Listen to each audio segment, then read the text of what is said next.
Hi all, I'm Jeff Hewlett. I'm a decision confidence builder. I'm the author of the book, Making Choices, Making Money.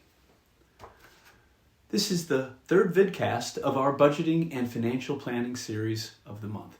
As a reminder, we grounded the budgeting and financial planning journey in attitudes and behaviors.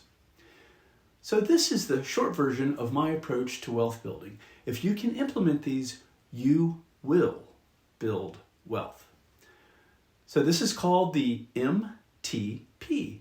M is for motivation grounding. Be content with yourself. Don't spend money you don't have. Don't buy things you don't need. And don't focus on impressing people.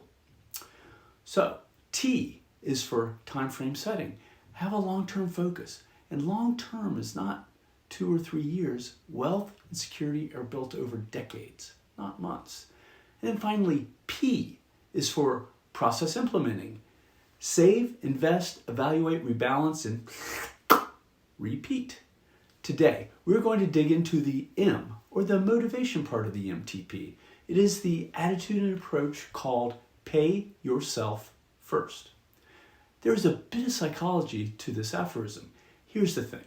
Typically, your monthly income is fixed. Most of your bills and expenses are fixed. These bills should represent your needs. Next comes your fun money or wants, and then your savings and investments. This order is called a payment hierarchy. If your savings and investments are last, like a leftover, you may never save anything. It is amazing how quickly fun money spending can suck up all the air out of an investment intention. In fact, according to the Federal Reserve, most Americans save very little. So paying yourself first helps you achieve long-term wealth and security. But most Americans do not pay themselves first. This means to better save for retirement, their payment hierarchy needs to be adjusted. So pay yourself first by setting up auto savings and investment transfers from your paycheck. Next, your expenses and bills are the priority, with fun money, wants, being the leftover. Just changing payment priorities and attitudes can make a huge difference in your savings and long-term wealth. By the way, the little psychology trick is the auto transfer. It is also known as a commitment device. Behavioral science teaches us that commitment devices work great. If you never see the money in the first place, the default choice becomes only to spend on wants after proper savings is achieved. This spend smart habit creates an environment where want spending is not even missed. This is like a forcing function to ensure your savings are at the top of the payment hierarchy. Richard Thaler, the Nobel Prize awarded behavioral economist, made his career on a similar concept for 401k or retirement savings. It works. So notice the 3 different wealth paths. In this example, there is no difference in income. Okay? The only difference is payment hierarchy. The payment on the far left side is the path to rich. It is the path where you pay yourself first. Now that you are paying yourself first, how much should you pay yourself? I recommend a process called the savings waterfall to transition your income to long-term investments. Start with maximizing your company match for the 401k. Many companies will match up to 5 or 10%. So here's the thing. This is free pre-tax money. Do as much of that as you can. So then build after-tax savings. Your savings should generally be geared towards an investment fund like a robo-advisor. There are many robo-advisors. We provide suggestions on the website.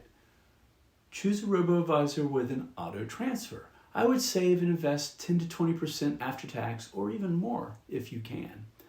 By the way, I'm not a huge fan of the large 6-month emergency funds that many advisors suggest. I'd rather get a high yield investment. I would rather get a higher investment yield than a lower yielding checking account. So you can always use your after-tax investments in a pitch. I'd say keep no more than 1 or 2 months of the salary to manage your liquidity needs in a checking account. That's that part of the waterfall in the middle there. Next, during the transition phase, I recommend a high yield savings account as a 1 to 2 month buffer. That's right below the checking account. The last stop on the waterfall is your long-term investments. With this approach, you will have confidence you're achieving both long-term investment goals and short-term life liquidity needs. Also, when you get an annual salary raise, take it off the table. In other words, increase your retirement and after savings by an amount similar to your raise. Now, why do you do this? Your expenses are generally fixed and you have already managed your budget to pay your existing bills. As such, additional raise money should be directed to savings and investments. This is a cornerstone activity for Pay Yourself First. So we went through this pretty quick. You can find this graphic and other information in my book. The Savings Waterfall is the framework for transitioning this month's Pay Yourself First savings from your checking account to your long-term savings and investing. Our Savings Waterfall helps you implement the P for a process implementing from the wealth building approach discussed earlier. As a reminder, this is best facilitated by setting up auto transfers between the waterfall buckets. The best part about it is that the robo-advisor does the heavy lifting, that invest, evaluate, rebalance, and repeat part. All you need to do is feed the bear here. All you need to do is save and transfer the money. The robo does all the rest. This is easily done in commonly available financial apps and bank accounts. Robo-advisors have super low minimums and are easy to set up. Start small and build. After starting, you'll discover more options. Most robo-advisors have special accounts for different long-term life buckets.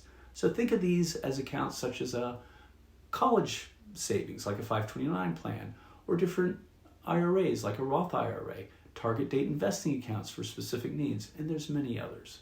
So what is the payoff? Earlier, we discussed coffeenomics and the power of the time value money with small coffee expense.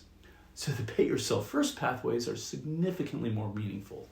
This graphic provides the results when we model all three Pay Yourself First pathways. As expected, the difference is extraordinary. In this model, each person's lifetime salary is exactly the same. All we did is change the payment hierarchy savings habits. On my book website, we provide the link to the model in case you'd like to play around with the assumptions. The point is, your payment hierarchy habits are incredibly important, especially early in your career. Next time, we'll be discussing the impact of sludge and tactical approaches to managing your budget. But until then, you've got this.